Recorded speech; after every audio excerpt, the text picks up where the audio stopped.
What you are about to hear now is the kind of story that stops you mid-breath. The kind that makes you grip your phone tighter and forget you were supposed to be doing something else. Because this is not just a story about a wedding.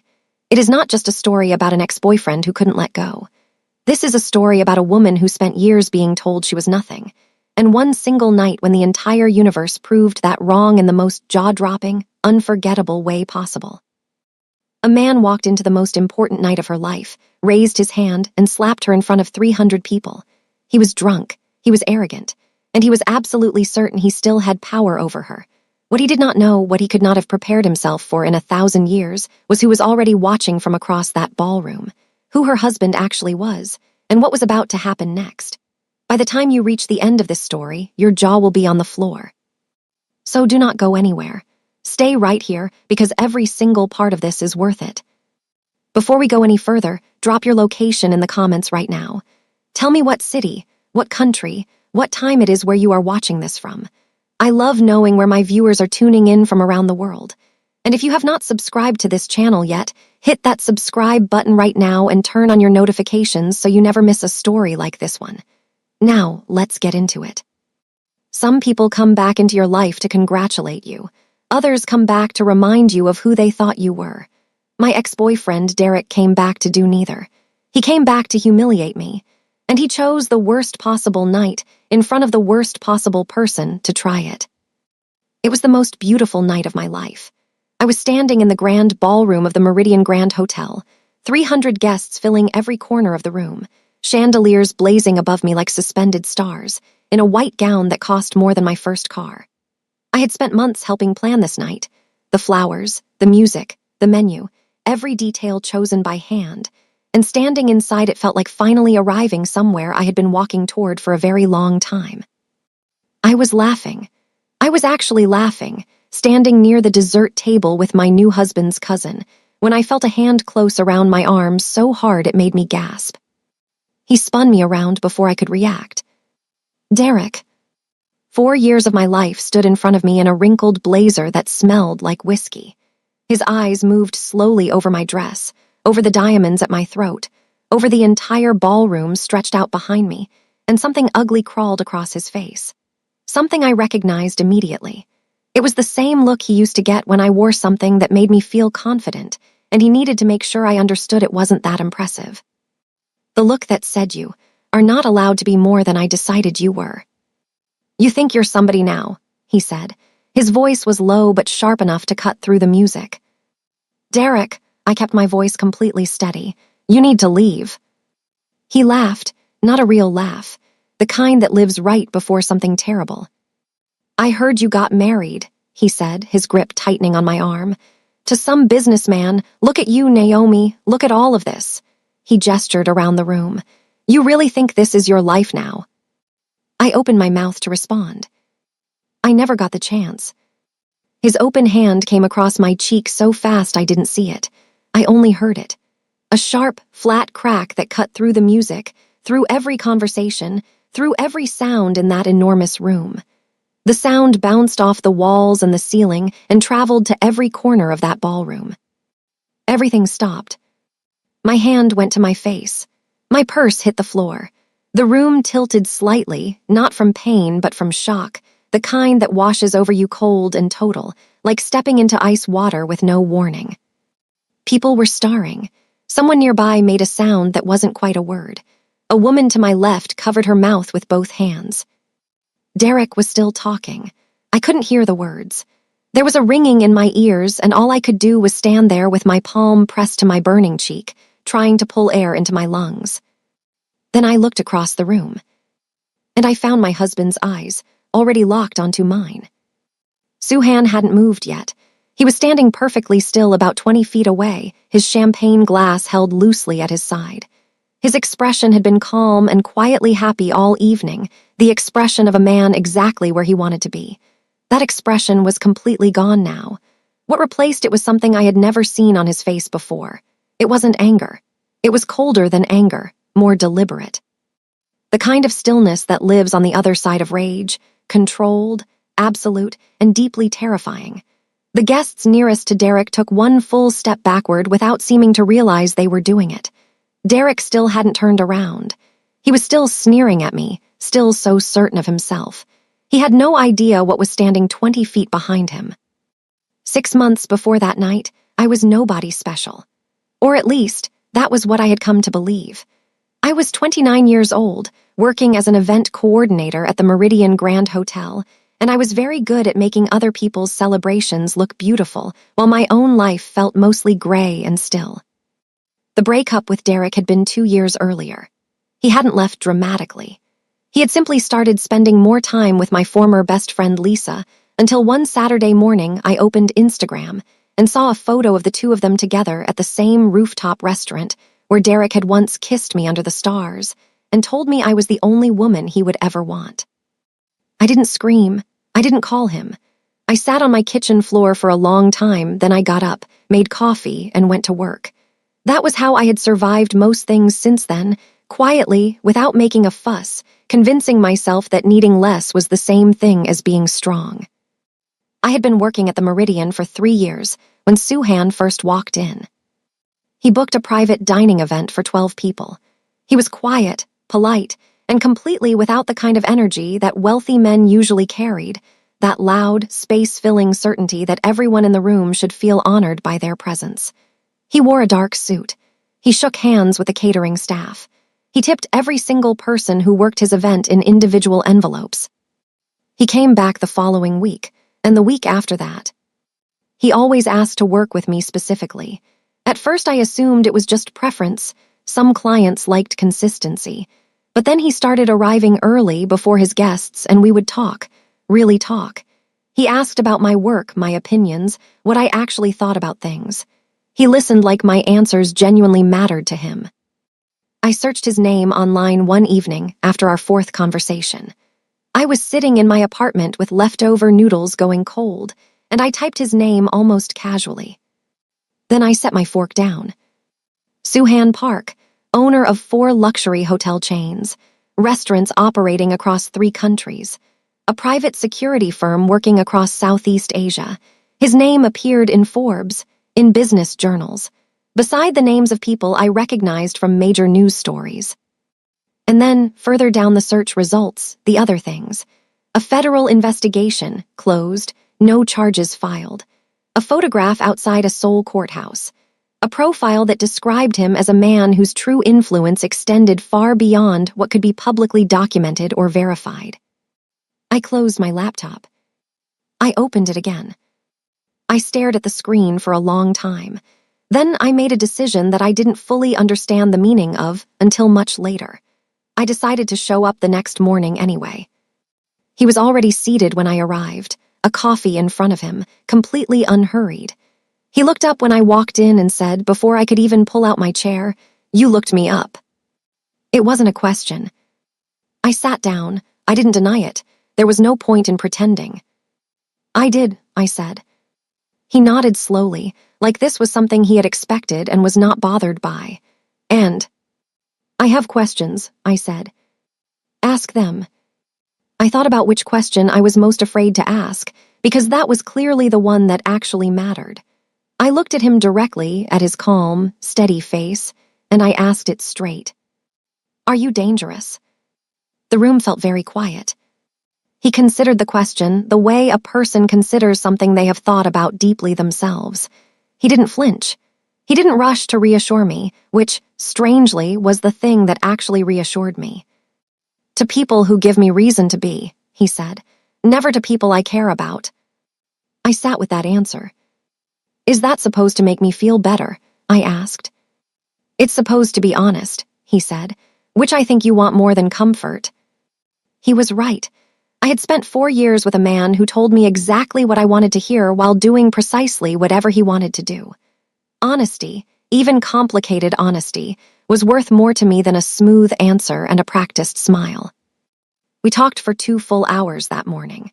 He told me that his business operated in spaces that were not always clean, that there were people who disliked him with real intensity, that being close to him came with weight that he would never pretend was something lighter than it was. He told me he had never presented himself as anything other than what he was to anyone he respected. He told me I could walk away, and he would understand it without bitterness. I didn't walk away. Over the following weeks, something shifted between us. Conversations became longer. They spilled out of the hotel into slow walks along the waterfront, into a quiet dinner where neither of us checked our phones once. I began understanding that the man described in those articles and the man who sat across from me sharing food and asking real questions were both true. And somehow, the truth of both things together made me trust him more than a simpler man ever could have. What I did not yet know was that his world and my past were already connected in a way that neither of us had spoken about openly. That discovery was coming. And when it arrived, it would change how I understood everything that had come before it. Derek had been in my life for 4 years, and for at least 3 of them I had been quietly disappearing. It didn't happen all at once. That is the thing nobody tells you about that kind of relationship. It doesn't begin with someone raising their voice or grabbing your arm. It begins with small things that are easy to explain away. A comment about the dress you chose. A suggestion that you were being too sensitive. A look across the dinner table that said you had said the wrong thing again, and you would understand exactly how later when he took the time to explain it to you. Derek was charming. Everyone thought so. He was funny at parties. He remembered people's birthdays. He was the kind of man who pulled out chairs and opened doors in public, and so when he told me privately that I was being embarrassing, or that my ambitions were somewhat unrealistic, or that I should think more carefully before speaking in certain company, I believed him. Because surely a man that well liked by everyone around him couldn't be wrong about me specifically. I stopped applying for the senior coordinator position at work because he said the extra hours would make me stressed and difficult to be around. I stopped calling my college friend Bria as often because he said she was a bad influence who didn't respect boundaries. I stopped wearing the red dress I loved because he said it made me look like I was trying too hard for attention. 2 years in, I barely recognized my own reflection. I had made myself so small, so carefully contained, that I could fit inside whatever shape Derek decided I should take on any given day. Then I found the Instagram photo. Him and Lisa, my best friend, at my restaurant. I didn't fall apart dramatically. I was too empty by that point for drama. I just finally understood that I had given everything I had to someone who had never once looked at me the way Suhan looked at me during a simple conversation about flower arrangements on an ordinary Tuesday morning. That understanding took 2 full years to find me. The morning after I searched Suhan's name online, I stood at my bathroom mirror and made myself a quiet promise. I would never again allow anyone else to decide what I was worth. I thought about that promise constantly in the months that followed. I thought about it when Suhan proposed. I thought about it on my wedding night. And I thought about it the moment Derek's hand hit my face in that ballroom, because that slap was not just a slap. It was Derek's way of saying that I still belonged to the version of myself he had created. That all of this, the dress, the venue, the diamonds, the life, was borrowed and temporary, and he was here to remind me of the truth. He was wrong. He had always been wrong. He just didn't know yet how completely wrong he was about to discover he had been. Suhan did not propose with grand theater or a restaurant full of strangers holding up their phones. That was never who he was. 3 months after our first real conversation, he took me to Seoul. He said it was a business trip and that I was welcome to join if I wanted to see the city. I said yes without hesitating, which surprised me slightly. A year before, I would have talked myself out of it before I even finished the thought. On our 3rd evening there, he took me somewhere that was not on any tourist map. A rooftop above a small community center in a quiet neighborhood far from the city's polished, photographed center. It was simple up there, plastic chairs, string lights, the distant sound of traffic floating up from the streets below. He told me he had grown up 2 blocks away. That his mother had worked in this very building when he was a child, running the front desk, while he sat in the corner doing homework and waiting for her shift to end. He talked about the choices he had made as a young man, the opportunities that had come to him, and the paths he had taken that could not be walked back. He said all of it plainly, without trying to frame it as anything better than it actually was. He said his world was not simple, and that anyone standing beside him needed to understand that fully and freely. Then he told me that I made him want to be careful with someone again. He asked me with a ring he had been carrying in his jacket pocket for 3 weeks, waiting for a moment that felt true rather than impressive. I said yes before he finished his sentence. What I didn't know, sitting on that rooftop with the city glowing warm and distant below us, was that someone in a black car was already parked outside my apartment building back home. When I returned, I noticed it on the second day. Same spot, engine off, watching. I told Suhan that evening. He was quiet for a moment. Then he said, "I know, that is something I need to explain to you." And the life I thought I was stepping into opened into something much larger. His name was Ray.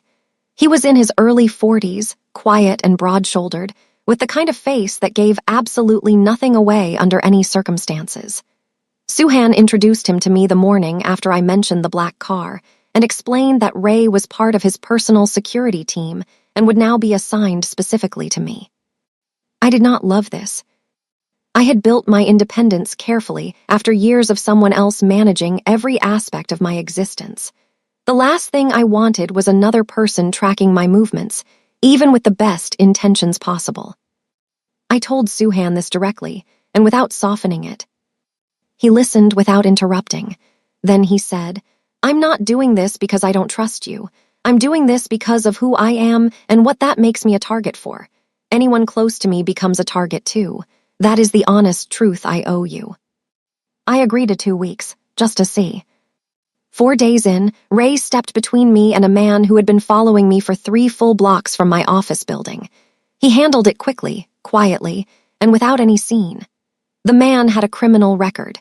He was connected, Ray told me afterward, to a business competitor of Suhan's who had been attempting to apply pressure through personal channels. I stopped arguing about the security arrangement after that conversation. But the thing that stayed lodged in the back of my mind, the thing that kept turning over when I was trying to sleep, happened 2 days later. I was in Suhan's home office looking for a pen when I saw a folder on the edge of his desk. Open, just slightly, just enough. I saw a name at the top of the first page. Derek's name. I stood in that office with my hand hovering over the folder for a long moment. Then I picked it up and read the first page. Then the second. By the third page, I needed to sit down. I waited until that evening.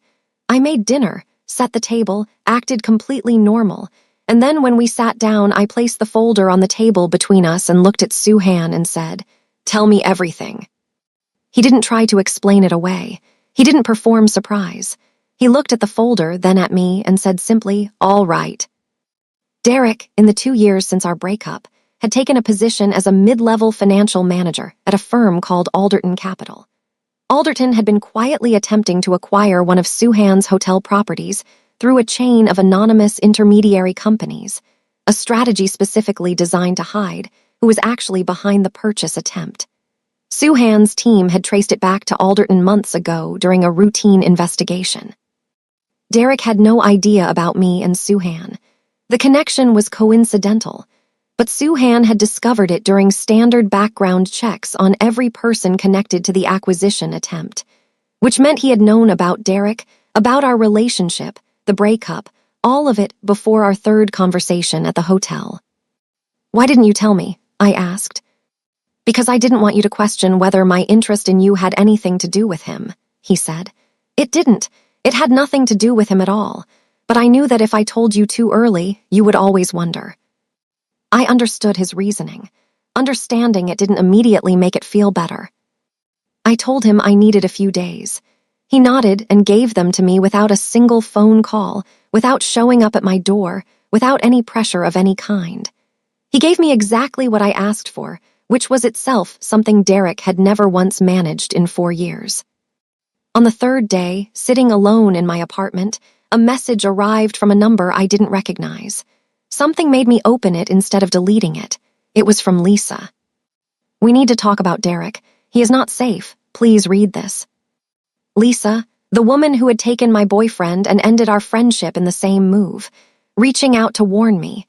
Something about the tone of those 2 sentences stopped me completely. It didn't read like drama. It didn't read like someone performing concern. It read like fear. We met at a small coffee shop 3 blocks from my office, somewhere busy and public with plenty of people around. I arrived first and chose a table near the front window so I could see the door. She looked different when she walked in. Thinner, moving more carefully than I remembered, the way a person moves when they are managing something painful and trying very hard not to show it. She was wearing foundation that was doing its best work along her jaw. I didn't say anything about it. I waited. She sat down, wrapped both hands around her coffee cup like it was the only steady thing in the room, and she talked. She told me Derek had become someone she no longer recognized, that when he heard about my engagement through a mutual contact, he had gone very still in a way that frightened her deeply, and then put his fist straight through the wall of their apartment. She told me he had been asking questions about me, who I was with, where I was living now, what kind of person Suhan was, and what his business actually involved. She said, "He's fixated on you, Naomi, not because he loves you, because he cannot stand that you are doing well." Something complicated moved through me as she spoke. Not forgiveness, I wasn't anywhere near that, and I wasn't sure I ever would be, but something close to recognition. I had known this about Derek for years. I had felt it in every comment, every look, every careful erosion of my confidence. The need to be the ceiling above someone else's life. I asked her why she was telling me all of this. She looked at her cup, then she looked at me. "Because I know who you are," she said quietly, "and because I was wrong about everything. I can't fix what I did, but I can do this one thing." She reached into her bag and placed a small USB drive on the table between us. "I've been making copies of things from his office for months," she said. "I didn't know what to do with them, but I think I know now who needs to see them." I picked up the drive without a word and slid it into my pocket. I called Suhan on the walk back. I told him I was coming over. I was done needing space. I didn't explain what was on the drive before I arrived. I wanted to watch his face when he saw it for himself. I connected it to his laptop and pressed play on the first video without any introduction. Then I watched him watch the screen.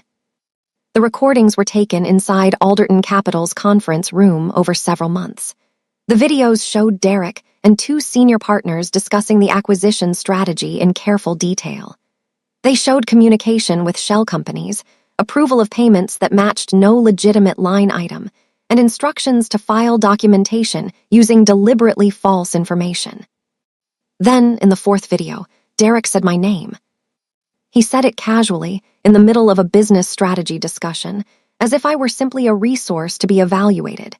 He said that my relationship with Suhan could potentially be used as leverage if the acquisition continued to stall. He said it without any hesitation. Without any sign it cost him the smallest thing to say it. I had kept my face steady through the first 3 videos. I could not keep it steady through the 4th. Suhan paused the recording and turned to face me. "Are you okay?" he said. Not what does this mean for the case.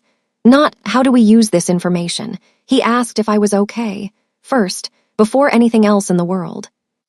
I nodded. My throat was too tight to manage words. He watched me for a moment to make sure I meant it.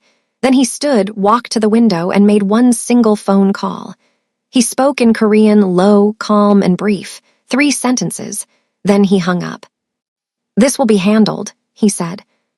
I believed him, and what I didn't yet understand was exactly how many steps ahead of all of us he had already been. The wedding was 2 weeks away, and I threw myself into the final details like they were the most important things in the world. In some ways, they were. They were the only things I had full control over, and I needed that feeling badly. I chose the flowers myself, white garden roses with long trailing greenery that brushed the tabletops. I selected the menu after 3 separate tastings. I picked the song for our first dance during a quiet evening on Suhan's living room couch, and when it played through the small speaker on the coffee table, he reached over and took my hand without saying a single word, which was exactly right. His mother, Mrs. Park, flew in from Seoul 5 days before the ceremony. She was elegant and precise, with eyes that missed absolutely nothing in any room she entered. Her English was limited, but her assessments clearly were not. She watched me constantly, at the rehearsal dinner, over morning coffee, in the small, unguarded moments when she likely thought I wasn't paying attention. I could not tell what she was deciding about me, and the uncertainty sat in my chest all week. At the rehearsal dinner, Suhan's closest associate, a quiet and serious man named Mr. Cho who had worked alongside him for over a decade, pulled me aside near the end of the evening. He said, with complete and unsmiling seriousness, "He hasn't smiled like this in 9 years. Whatever you are doing, do not stop." I asked carefully what had happened 9 years ago. Mr. Cho looked at me for a long moment. Then he said, "He had a family, his wife and a daughter who was 4 years old. There was an accident." He said nothing more than that. He didn't need to. I stood in that hallway for a long time afterward, holding my glass and thinking about the weight Soo-han carried, without ever once letting it visibly bend him, and understanding for the first time the true size of what he had trusted me with by opening his life and letting me walk inside it. The morning of the wedding, I woke before sunrise. I made tea. I sat by the window and let myself feel the fullness of the day ahead without rushing past it. And then my phone buzzed with a message from Ray. It said, "Derek has been seen in the hotel." I read the message twice. Then I set my phone face down on the table, finished my tea, and got up to start getting ready. I was not going to let Derek steal a single minute of this morning. I had no idea, yet, that he was about to try to steal something far more significant than a minute. The ceremony was perfect. Standing across from Soo-han, while the afternoon light came through the tall windows, saying the words I meant completely, and hearing him say them back in that same quiet, certain voice he used for everything that actually mattered to him, it was the most real I had ever felt in my life. And then the reception began, and the music played, and the room was full of warmth and laughter, and I was standing near the dessert table laughing at something Soo-han's cousin had said. And then a hand closed around my arm, and everything that followed happened in the space of less than 2 minutes and changed the rest of my life completely.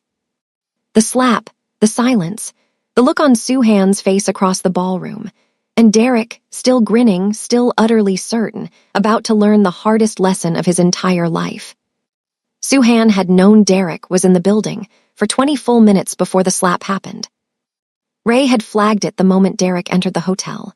Soo-han made a deliberate decision in those 20 minutes that told me everything about how his mind operated. He chose not to have Derek removed early because a removal at that point meant an escort, raised voices, a small scene during cocktail hour. It would have made our wedding night about Derek no matter what. So instead he quietly positioned Ray close to me, placed Mr. Cho near the main exits, and he watched. When the slap happened, Soo-han set his champagne glass down on the nearest surface with a care that was almost gentle. He spoke 2 quiet sentences to Mr. Cho. Then he began crossing the ballroom. He didn't rush. He moved through the crowd the way water moves, everything simply parting around him without contact. The guests who recognized who he was had already gone completely still. I could see that stillness spreading outward from him like a wave moving across the surface of the room. Derek was still talking at me when Soo-han stopped 3 feet behind him. He waited. Derek finally registered the silence around him and turned. He looked at Soo-han. He took in the suit, the measured expression, the 2 men now positioned at both exits. And then Soo-han said, in a voice so quiet it somehow carried to every corner, "I'd like you to meet my wife." The entire ballroom held its breath. Derek stared. And then, because he was drunk and arrogant and still did not understand what he was looking at, he laughed. The laugh lasted 4 seconds. Then Derek's eyes moved to Ray, then to Mr. Cho, then to the men at the exits, then back to Soo-han's face, really back, looking past the quiet and the expensive suit and finding the thing underneath. The absolute, unmoving certainty of a man who had decided something and was now simply executing it without anger, without performance, without any need whatsoever for Derek's cooperation. I watched the exact moment Derek understood. I watched him connect the name to things he had heard in conference rooms, to documents, to an acquisition that had gone nowhere for months regardless of how many resources his firm had thrown behind it. He went pale so quickly, it was almost remarkable. Soo-han let him stand inside that understanding for a moment. Then, "Security will walk you out now. Your firm will receive correspondence from my legal team Monday morning. And if you come near my wife again, you will face consequences that no attorney will be able to help you address." Derek was walked out. The music resumed within 30 seconds. Suhan turned back to me, straightened the chain at my throat where it had shifted, and looked at my face, at my cheek, and held an expression that lived in the exact space between grief and controlled fury. "Are you okay?" he asked. I was. Completely and surprisingly, I was. "Ask me again after the first dance," I told him. The corner of his mouth moved, almost a smile, and then he held out his hand and I took it. But across the room, someone had been filming everything, and by midnight, the night was not finished with us yet. By midnight, a video was circulating online. A freelance photographer working the separate event on the same floor had recognized Suhan and filmed the confrontation on his phone. The footage was not clear enough to capture everything, but it showed enough: a man being quietly walked out of a wedding reception, and Suhan's face in the foreground, still and deliberate and unmistakable. Suhan's team flagged it before I even knew it existed. His publicist called at 12:45 in the morning while we were riding the elevator to our suite. I heard one side of a brief, calm conversation, and then Suhan put his phone away and said simply, "A video has been posted. It is being managed." By morning, it was gone from every platform it had appeared on. But something else arrived at breakfast. I was sitting at the table in our suite in the hotel robe, coffee in both hands, when my phone buzzed with a message from an unknown number. No words, just a photograph of the Meridian Grand exterior, taken from the street, time-stamped that very morning. Someone had been watching outside our wedding venue, before the ceremony had even started. When Suhan came in and looked at the photo, his face did the thing I was learning to recognize. It went very still, and then very focused, like a lens sharpening onto a single point. We went to Jeju Island for the honeymoon, a private villa on a cliff above the ocean, white walls and wide windows, and the sound of water everywhere. It was the most peaceful place I had ever stood inside. But Ray was in a guest house 20 meters away, and the security team rotated around the property perimeter. And on our first morning, I watched Suhan standing on the terrace with his phone to his ear, speaking quietly with his back to the sunrise, and I asked myself the question I had been carefully avoiding. Had I married a man, or had I married a fortress? That afternoon, he put his phone face down and did not touch it again until the following morning. We spent the entire day doing nothing important, walking the cliff paths, cooking dinner together in the small villa kitchen, watching the water change color as the sun moved across it. He was completely present. It was the version of him that I suspected very few people ever got to see. On the fourth night, his phone buzzed. He looked at it. Something shifted behind his eyes. He told me we needed to leave 2 days early. He said it involved Derek and was being handled. He said I was not in danger. I asked if he was. He paused for just a beat too long. When we landed, Ray was waiting at arrivals as expected. But 10 feet behind him stood Lisa, holding a paper coffee cup in both hands and a folded police report, her left eye swollen nearly shut. Derek had come home the night of the wedding and found her in the kitchen. He had decided she was responsible for warning me. She had left that same night with one bag. She had nowhere permanent to go. I didn't hesitate. I told her she was coming with us. Suhan said 2 words to Ray, expand the detail, and that was the end of any discussion. Meanwhile, Alderton Capital was cracking under the pressure of Suhan's legal filing. 2 junior partners had already hired separate attorneys. Derek, watching his professional world collapse from the inside, made the worst decision of his life. He called a journalist and offered to sell information about Suhan Park in exchange for protection and favorable coverage. The journalist he called had known Suhan for 11 years. He recorded the entire call. Suhan told me about the phone call over dinner 3 days after it happened. He was calm, but there was a particular quality to his calm that evening, something settled and final, like a man watching a specific thing unfold exactly as he had predicted it would. The journalist had recorded Derek with his full knowledge and consent, explaining it was standard practice to ensure accuracy. Derek had believed this completely and talked freely, far more freely than he should have. What came out of Derek's mouth on that call was not just information about Suhan. In his desperation to sound valuable, to seem like he had something genuinely worth trading, Derek had talked about what he knew firsthand: the shell companies, the false documentation, the payment approvals. He described the interior workings of Alderton's operations with enough specific detail to be legally significant. And he had done it on a recording that was already in the hands of the district attorney's office before the week was out. I stared at Suhan across the table. "You knew he would do this," I said. "I thought he might," he said. "Men like Derek, when they feel cornered, try to trade their way free. He had nothing of real value to offer about me, but he had a great deal to offer about his own firm." "The folder on your desk," I said slowly, "with his name on it, the one I found." He held my eyes. "Was it left there on purpose?" I asked. A small pause. It was left where someone curious might find it. I sat back and looked at the ceiling. Then I looked at him again. "How many steps ahead are you at any given moment?" He considered this with his usual seriousness. "Enough," he said. Then his tone shifted slightly. "My mother would like to speak with you, alone." Mrs. Park chose a Sunday morning. She sent Suhan on a manufactured errand and sat across from me with 2 cups of tea and her translation app open. She typed carefully and turned the screen toward me. She told me she had opposed the marriage initially, not because of anything about me specifically, but because of her fear of watching her son disappear into grief again if something went wrong. Then she told me what had changed her mind. The morning of the wedding, she had been in the lobby at 7:45 waiting for the elevator. A catering staff member had tripped and dropped an entire tray of glassware. The crash was enormous. People nearby stepped back. I had been crossing the lobby in my robe doing a final venue walkthrough, and I had immediately crouched down to help gather the broken pieces from the marble floor in my wedding preparations without hesitation. Mrs. Park had watched the entire thing from across the lobby. She slid a small box across the table.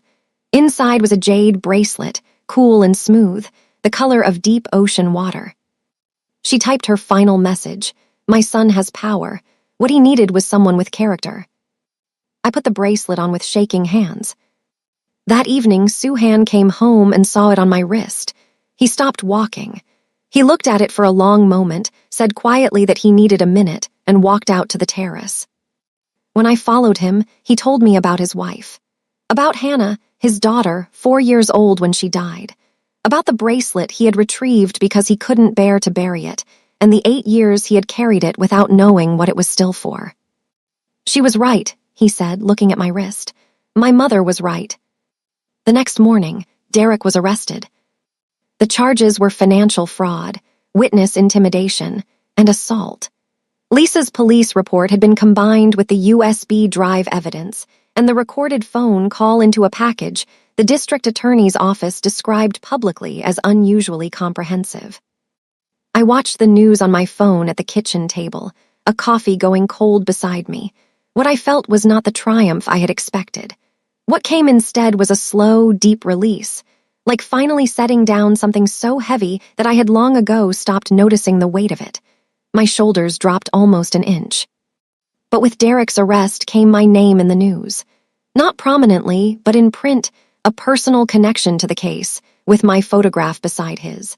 And in the comments beneath the article, a stranger had posted my home address. Suhan moved us out of the house within 4 hours. No debate. A temporary location while his team traced the source. I packed 1 bag for myself and 1 for Lisa and followed Ray to a black car without a single argument. The source turned out to be a paralegal inside the DA's office, someone on the payroll of Alderton's most senior partner, a man named Graham, who had not yet appeared in any public reporting. Graham had been feeding information about the investigation's timeline for months. The entire case was compromised. Suhan's legal team filed an emergency motion to transfer the case to federal jurisdiction. It was an aggressive move. It would either accelerate everything or create significant delay. The strategy meeting was in his lawyer's conference room. 5 people around the table, moving fast. Suhan's lawyer glanced at me once and then looked at Suhan. Suhan said without pausing, "She stays." I listened to the full discussion. Then I said, There is a specific date in Lisa's recordings. She dated everything. There is a gap in the timeline you are describing between when the acquisition stalled and when Graham began receiving payments. I believe the recordings overlap that exact window. Everyone at the table stopped. The date matched. It opened a server backup no one had previously located, containing 3 years of internal Alderton communications, with Graham's name running through all of it. I gave a formal federal statement the following Tuesday. I answered every question clearly and without trembling.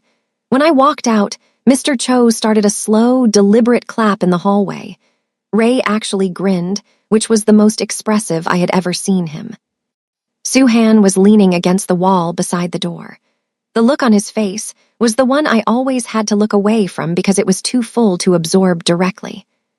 Graham's attorneys, now desperate, filed a countermotion claiming Suhan's involvement constituted witness tampering. It generated 48 hours of headlines, but the motion was dismissed. The federal case held. Derek would serve significant time. Graham would serve considerably more. Suhan came to me on a Thursday evening and said a senior official wanted to meet with us both. He said he wanted me there. The office was quiet and official in the particular way of rooms where important things are decided without fanfare. The official confirmed the countermotion dismissal, acknowledged the cooperation that had made the federal case possible, and shook my hand on the way out. In the car afterward, Suhan took my hand and said, 2 weeks, somewhere no one knows either of our names, non-negotiable. I laughed, really laughed, for the first time in what felt like months. When we arrived home, a small package sat on the front step. No return address. Inside was a framed photograph, taken at the wedding during the first golden hour before everything happened. In it, my head was tipped back and I was laughing fully, completely, with my whole face, at something Suhan had whispered in my ear.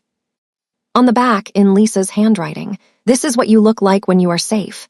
Keep it." I placed it on the mantel, without saying a word. That evening we had dinner together, me and Suhan, Lisa, and Mrs. Park, who had extended her visit because, as she communicated through her translation app, her son was smiling and the food was acceptable.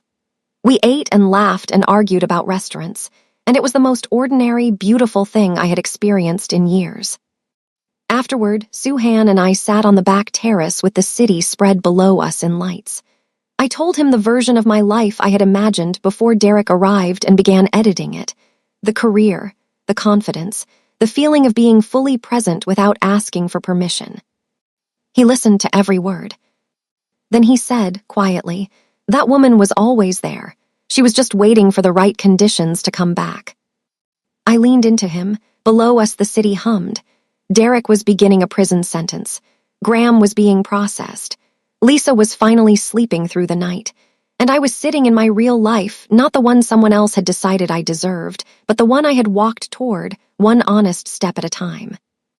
I had not needed saving. I had needed time, and someone willing to stand in the gap long enough for me to remember who I actually was. The photograph sat on the mantel inside. That woman had always been there. She was home now. If this story gripped you from the very first line and kept you here all the way to the end, that is exactly why this channel exists. Stories like this one, true to life, full of heart, and impossible to stop watching once you start. I want to know where in the world you are watching this from right now.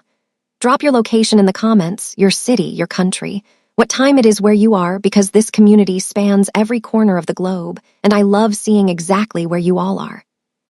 If you are not subscribed yet, hit that subscribe button right now and turn on your notifications. Every single week there is a new story waiting for you, stories about women who survived, who fought back, who found the love and the life they actually deserved. You do not want to miss a single one. I will see you in the next story.